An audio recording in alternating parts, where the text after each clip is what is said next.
आणि शरद पवार गटाचे आमदार रोहित पवार बोलतायत. थेट जाऊया. न आलेलं बरं. गेले काही महिने आपण जर बघितलं तर ज्या लेवलला राजकारण गेलेलं आहे त्या सगळ्या गोष्टी बघितल्यानंतर माझ्या मनामध्ये सुद्धा अशाच प्रकारचे प्रश्न आले होते.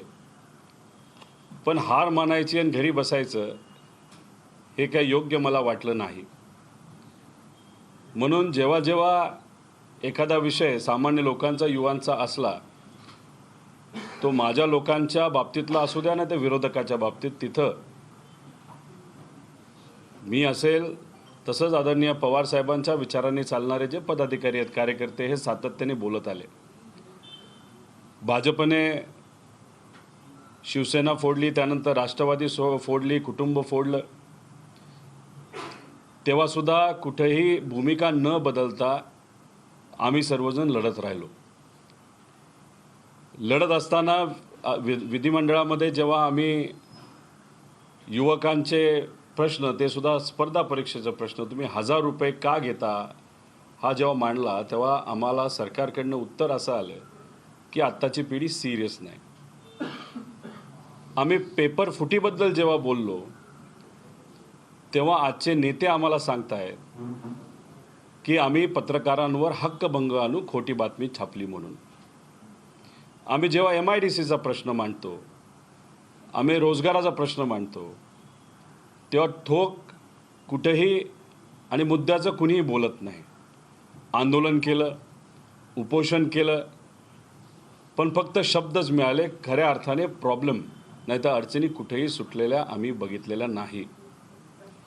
त्याच्याचबरोबर पेपर वाचा, TV वर बघा, जिथं कुठं विविध विभागामध्ये चुकीचा व्यवहार केला जातो, लहान मुलं दगावतात, महिला दगावतात, मुलं दगावतात, आणि अशा सगळ्या गोष्टीकडे बघत असताना कुठेतरी मनामध्ये एक अस्वस्थता होती.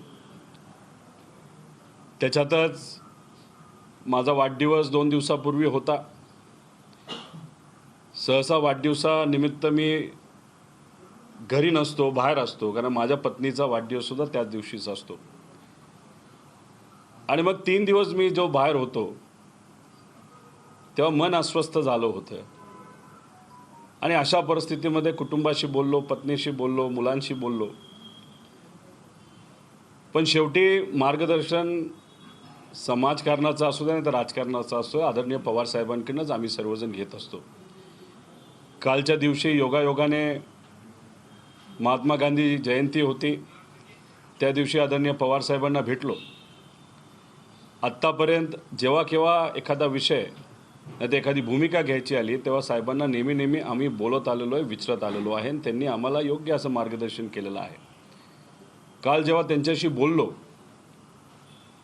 की आज युवकांबद्दल कुणीही बोलत नाही, बोललं तरी योग्य अशी उत्तरं मिळत नाही, ठोक धोरण युवकांच्या बाबतीत आज घेतलं जात नाही, जिथं कुठं फक्त तोंडाला पानं पुसली जातात. आज आमच्या सर्वांची 60% जास्त लोकसंख्या असून तरीसुद्धा आमचे प्रश्न कुणीही मांडत नाही, मांडले तरी त्याला योग्य असं उत्तर मिळत नाही.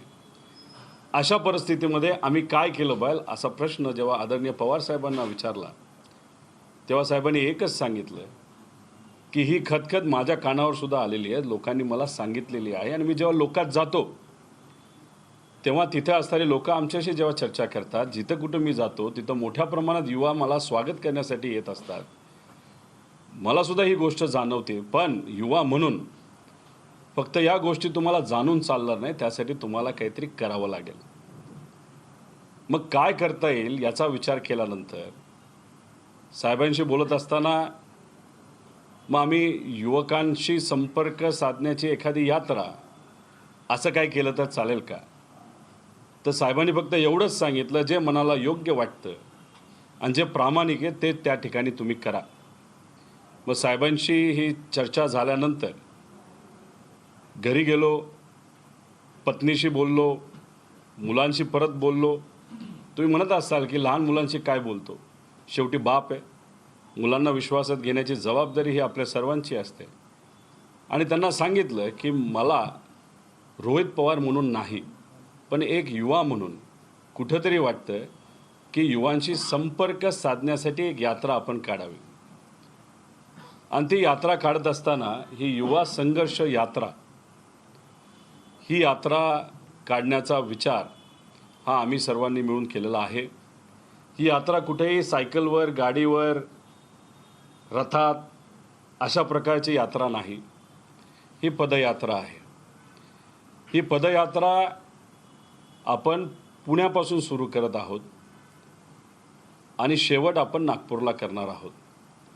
820 किलोमीटरची ही यात्रा आहे जी दसऱ्याच्या दिवशी सुरू होणार आहे पुण्यापासून।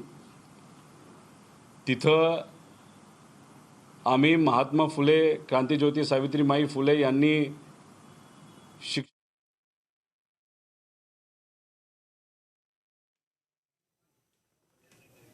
तर आपण पाहतोय आमदार रोहित पवार यांनी राज्य सरकारवर टीका केलेली आहे। राज्यात आजच्या काळात तरुणांबद्दल कुणीही बोलत नाहीये, राज्यात औषधं नसल्याने जनतेचा बळी जातोय, सोबतच राज्यात फक्त आंदोलनं सुरू आहेत, उत्तर मिळत नाहीयेत असं देखील रोहित पवार यांनी म्हटलंय। राज्यात अनेक महिन्यांपासून घाणेरडं राजकारण सुरू आहे, मात्र गोरगरिबांचा बळी जातोय।